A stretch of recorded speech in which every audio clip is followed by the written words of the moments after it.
Hello, homeschool colleagues. Thank you so much for joining me in my course, Foundations of Homeschool Education.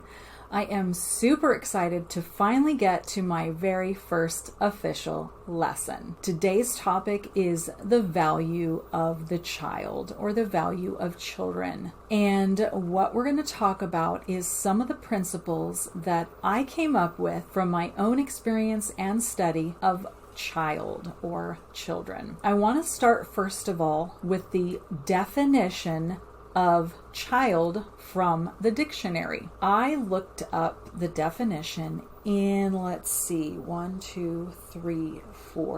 5 different dictionaries online, and I sort of just compiled bits and pieces of the definition, the bulk of the definitions, and I'm going to just describe that for you. It goes like this: child, a noun, a young person, especially between infancy and puberty, a person not yet of full age for civil rights, a son or daughter of human parents, an unborn or recently born person, the immediate progeny of parents applied to the human race, and chiefly to a person who is weak in knowledge, experience, judgment, or attainments. And also, last but not least, one young in grace. So there's a lot of words in here that have so many implications that is important for us to understand. When I researched the value of the child or the value of children on the internet outside of my dictionary definition search, I didn't find too much on the internet. What I found was a lot of things having to do with the values we teach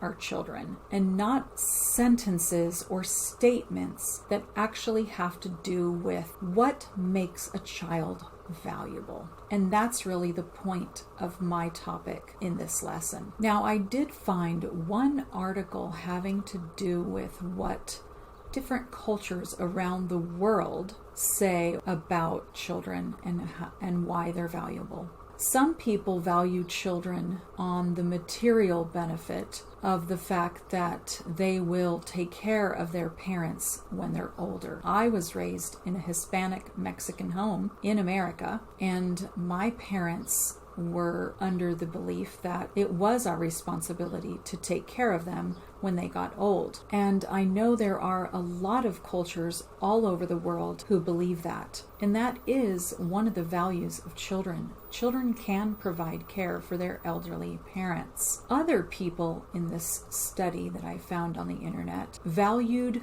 children based on psychological reasons having to do with companionship, friendship, and adventure and fun. So parents would see children as adding to their list of friends or people that they hang out with. And I even have a lot of homeschool parents who love being with their children all throughout their development in life and have maintained a friendship with their kids even into adulthood. I would say I fall into that category. In this study, the countries that valued children for psychological reasons were in the United States and in Germany, which is interesting that those two countries were more focused on the psychological value of children. But all the other countries, there were 9 countries involved and 20,000 married couples that were interviewed over a 20-year span. Most parents in these other countries valued children for what they could contribute to their parents when they got older. Now, I look at this study and I don't put the value of children in either of these categories, even though both of them I think are great values. When I think about the value of children, I try to go a little bit deeper and really point out the things that are inherent in children themselves. And that's where my list of the 10 truths or 10 principles about the value of children come into play.